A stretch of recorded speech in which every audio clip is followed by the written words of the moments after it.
Bonjour à tous, une story time. J'espère qu'elle va vous édifier. Le principe, c'est de partager avec vous des histoires vécues par des personnes que j'ai accompagnées en coaching, bien évidemment, avec leur accord. Ce qu'on pourrait donner comme titre à cette story time, mon marabout, mon maître chanteur.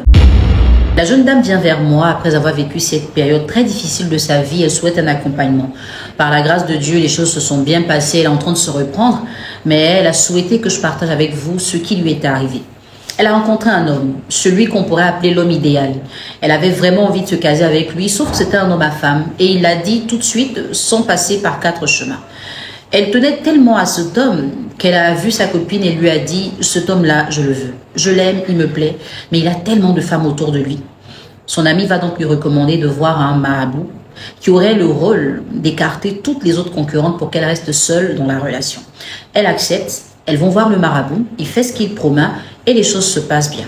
À sa grande surprise, monsieur vient la demander en mariage avec une condition. Au plus tard 2 ans après leur mariage, il veut un enfant. Ça, c'est pas un problème.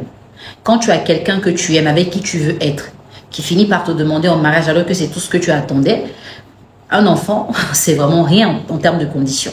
Donc, elle accepte et les deux se mettent ensemble. Un mariage assez soft, mais dont tout le monde parle parce qu'il a réellement honoré cette femme.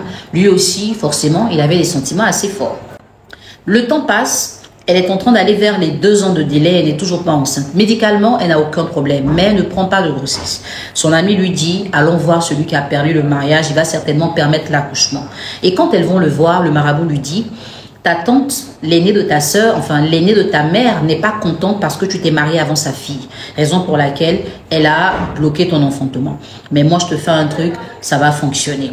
Elle écoute et suit les instructions du marabout. Effectivement, elle tombe enceinte quelques mois plus tard. Dès qu'elle annonce sa grossesse, le marabout va l'appeler tard la nuit, un jour, pour lui dire « j'ai un enfant malade, j'ai besoin de 800 000 francs pour son opération ». C'est vrai que ça ne fait pas partie de notre collaboration, mais c'est un service que je demande. Ce que j'oublie de vous dire, c'est que quand elle a pu avoir le mariage, donc après son mariage, pour remercier son ami de lui avoir trouvé le marabout qui a facilité les choses, elle lui a offert une voiture.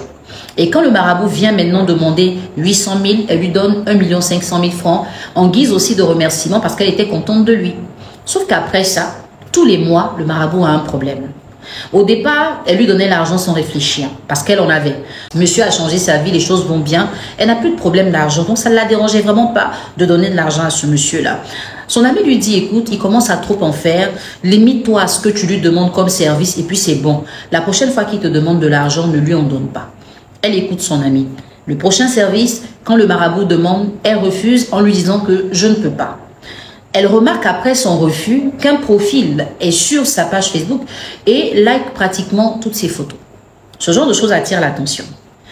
Au départ, elle regarde mais elle néglige. Après les likes sous les photos, c'est maintenant des commentaires qui donnent l'impression que cette personne la connaît et même connaîtrait des choses que les autres ne savent pas. Quand elle mène des enquêtes, c'est le profil du marabout. Son amie ne passe pas par 4 chemins. Elles vont débarquer toutes les deux chez le marabout pour lui dire, écoute, tout ce que tu fais comme travail, on te paye. Les services, elle n'est pas obligée de te les rendre. Donc arrête d'aller mettre des informations sous ses publications parce que c'est pas là-bas qu'on t'a connu. Monsieur qui va leur répondre, vous savez qu'il y a un secret entre nous.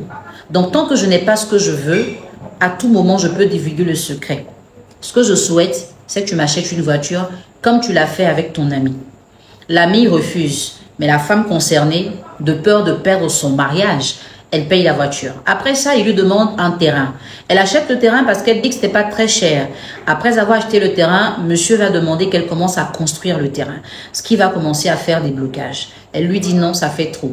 Dans la même période, elle allait au terme de sa grossesse. Elle était assez sensible au niveau de la santé. Elle n'a pas voulu rentrer dans trop de discussions. Alors, elle lui demande un délai. Permets-moi d'accoucher et je le ferai. Quand elle accouche, elle ne relance pas le monsieur. 3 mois après l'accouchement, le jour de la sortie du bébé, le marabout va se rendre à la manifestation puisque c'était public. Quand elle le voit, elle comprend le message. Après, elle le recontacte, elle lui demande de combien il a besoin, il lui donne la somme, elle lui dit qu'elle peut payer que la moitié. Il faut qu'il se débrouille avec. Là, sur le coup, il accepte. Mais elle commence profondément à en avoir marre. Parce que sa vie n'avait plus de sens. Quand elle se lève le matin, elle ne sait pas quel message elle va recevoir, quel appel elle va recevoir. Et son foyer était menacé. À un moment, son enfant a commencé à être malade. Son mari l'envoie donc à l'étranger avec l'enfant pour des soins. Étant là-bas, sur WhatsApp, il est tout le temps en train de demander Et elle a dit à son ami, écoute, moi, je n'ai plus la tête pour ça. Mon enfant est malade, je ne sais pas ce qui va lui arriver. Je suis tout le temps à l'hôpital en train de faire des soins. Quand je rentre à Abidjan, je vais dire la vérité à mon mari. Son ami lui dit non, ne le fais pas. On va pouvoir mettre ce monsieur-là à l'écart. Plus le marabout est menacé, plus il menace. Quand elle lui dit ouvertement, je ne suis plus à mesure de te donner ce que tu veux, il envoie un message, on ne sait par quel moyen, au mari de la dame pour lui dire, c'est moi qui ai permis que vous vous mariez, c'est aussi moi qui ai enceinté ta femme, l'enfant n'est pas de toi. Honnêtement, la femme dit qu'elle ne sait pas si l'enfant est du marabout ou de son mari, parce que dans ce qu'il lui avait donné comme médicament pour tomber enceinte, il a fallu qu'elle ait des rapports sexuels avec lui sans se préserver. Les mois qui ont suivi, elle a remarqué un retard. Donc, elle ne sait pas si l'enfant appartient au marabout ou s'il appartient à son mari. Mais, évidemment, elle n'en a jamais parlé. Elle n'y a jamais pensé. Quand le monsieur reçoit le message sur son téléphone, vous imaginez la catastrophe. Il vient, il questionne sa femme. Elle en avait marre de mentir. Elle a tout avoué. Évidemment, il y a eu une séparation. Comment se reconstruire après un choc aussi fort? Elle a pensé que le marabout était la solution. Mais plus tard, elles vont découvrir toutes les deux que le marabout n'est même pas le vrai marabout. Il n'est que l'intermédiaire du vrai marabout qui se trouverait dans un pays étranger. Donc lui, il est censé trouver des clients sur les réseaux sociaux. Mais le véritable marabout, celui qui travaille, il se trouve à l'étranger. Donc lui, il perçoit une commission sur ce que les clientes donnent. Et c'est de ça qu'il vit. Malheureusement, tout est déjà gâché. Elle a déjà perdu son mariage. Elle avait besoin d'un accompagnement. Déjà, après une séparation, comment se remettre, comment encaisser le coup. Dans sa famille, raillerie. Tout le monde l'a vu évoluer et à un moment, elle redescend. Elle est même obligée d'aller vivre en famille. Imaginez ce que ça peut faire au niveau du mental. Donc, elle avait besoin d'être accompagnée. Dieu merci, ça s'est bien passé. Il fallait aussi des séances pour reprendre confiance en elle. Elle est dans la procédure de divorce, oui, mais elle a beaucoup de regrets. Et donc, à travers cette vidéo, je pense que chacun de vous tirera des leçons. Que ce soit les hommes, que ce soit les femmes, vous allez tous tirer des leçons. Quand on fait des choix, des fois, on ne réfléchit pas beaucoup. Quand on veut quelque chose, on est prêt à tout pour l'avoir. Mais des fois, tout ce qu'on veut n'est pas fait pour nous ou n'est pas bon pour nous.